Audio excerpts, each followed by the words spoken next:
از نگاه من آنچه در بدخشان گذشت اینها صرف اعتراضهای مدنی بودند.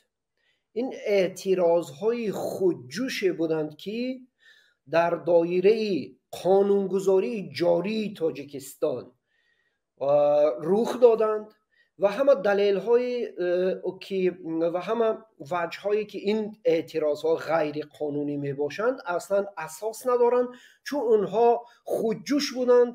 تقریبا تمام شرکت داران اونجا با پای خود خستند آمدند تا کناری مادری باشند که فرزندش را از دست داده است و خواستار عدالت است. هیچ احد در این دنیا نمیتواند بر اون مادر، هیچ سرقانونی نمیتواند برای اون مادر و این کار را منع کند.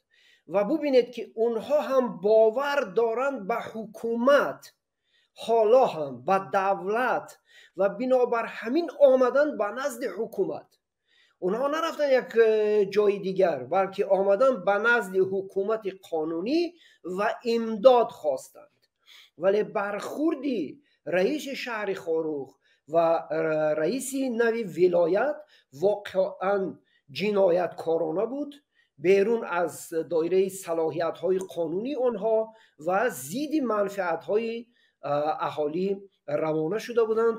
و هیچ وجه آنها حقوق نداشتند که سوی ازدحام تیر کشایند یا اجازه تیرکشایی بدهند، ولی متاسفانه این اتفاق افتاد و قربانیان علاوگی هم بودند. اکنون برعکس شما اگر ببینید از سنه 25 تا 28 حتی ترغیباتگرانی که اصلا این گونه کارزارها را از جانب حکومت ترغیبات میبرند نمیتوانستم بگویم که برعکس سالهای 2012 و اعتراضهای دیگر که اینجا الیمنت های جنایی هستند، پیشوایان عالم جنایی هستند یا هر افسانه های دیگر، چون که واقعا دست و پا خورده بودند. اونها خود میدیدن که این واقعا حرکت مردمیش خودجوش است و این خودجوشی به فرق از اعتراضات پیشتر، این اعتراضهای خودجوش این دفعه خیلی هم سرشمارتر بودند، چی در خاروخ خاصه در مسکو که نظیر نداشت و هم در کشورهای دیگری اروپایی. و این اعتراض ها باعث پیدا شدنی چند از حرکت های خودجوش شد که یکی از اونها همین کمیته در مسکو است، دیگر این کنگره بین المللی هموطنان است که در امریکا و اروپا روزد، این شورای 44 است که در خاروخ به میان آمدند. و اینها بار دیگر هم و خود روند حوادث نشان داد که این حوادث واقعا خودجوش هستند، از هیچ جای اداره نمیشوند و همه گونه اتهام پرتایی سوی این مادران و مردمی که از اونها پشتیبانی میکردند بهانه‌های بیش نیستند. اکنون وضع چگونه است؟ تشبوس حالا از روز 25 تا روز 29 تشبوس پوره در اختیار اعتراضگران بود و سپس تشبوس قسما گذشت به دست شورای 44. بعد از اون تشبوس عین حال گذشت حالا به حکومت و یا حداقل حکومت وانمود میکند که تشبوس عین حال در خاروخ به حکومت تعلق دارد، ولی اصل قضیه این نیست. اون شناخته که ما از مردمی بدخشان داریم، تشبوس در هر لحظه هر ثانیه میتواند دوباره به اعتراضگران برگردد.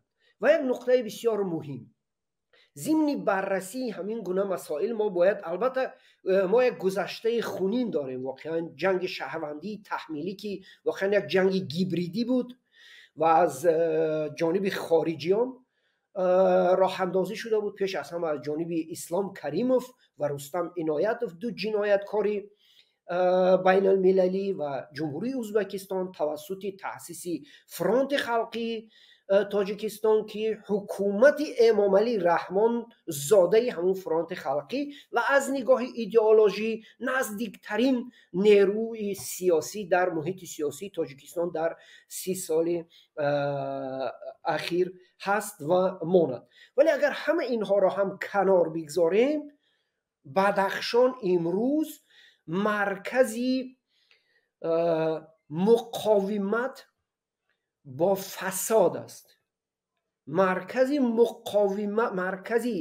تاجیکی مقاومت بر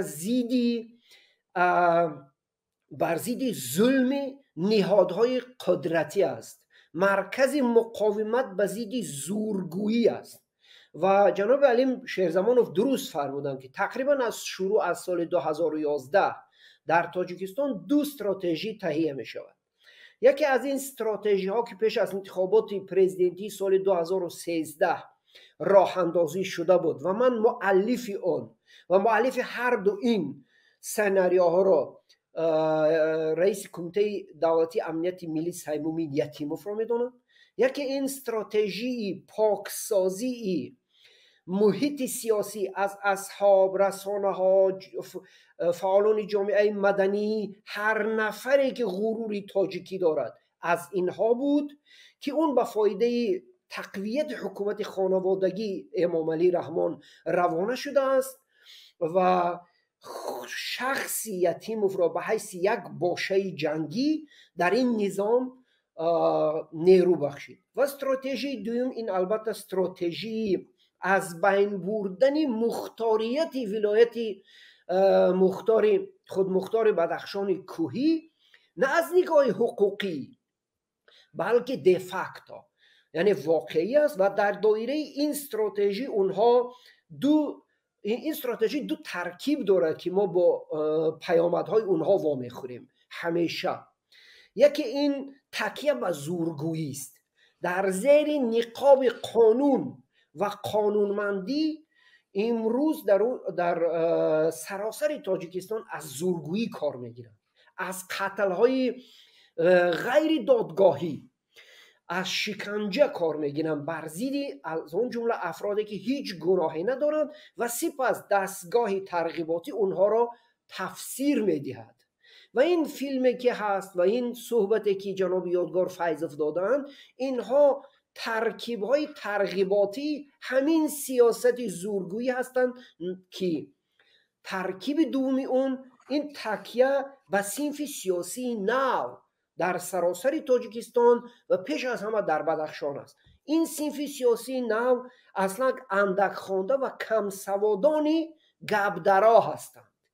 در دایره همین استراتژی افراد برومند بدخشان شروع از ایلالوف، نمیدونم تا حتی کم رنگ و کم اهمیت نفرانی مثل محمد امینوف از این بازی ها تنگ کرده بیرو برآورده شدند و اونجا ماندن یک نفرهایی که گبدرا هستند، کم سواد هستند، ولی آمادن برای امتیاز ضد مردم خود، ضد قانون تصمیم بگیرند.